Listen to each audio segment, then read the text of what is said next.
صندوق التقاعد المغربي يفاجئ المتقاعدين. مشاهدينا الكرام، كنتمنى تكونوا كاملين بخير وعلى خير وفي صحة جيدة. قبل ما نبداو كما العادة ديروا لايك وتابوناو في القناة وفعلوا زر الجرس باش يوصلكم كل جديد.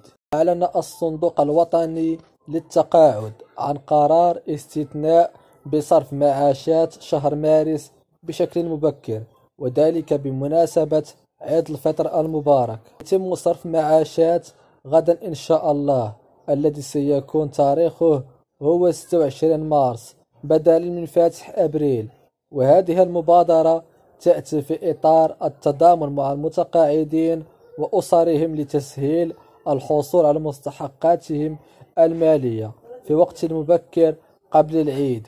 كما وجه الصندوق تعريف لجميع المتقاعدين وأعضائهم، متمنيا لهم صحة وعافية وعيد مبارك سعيد.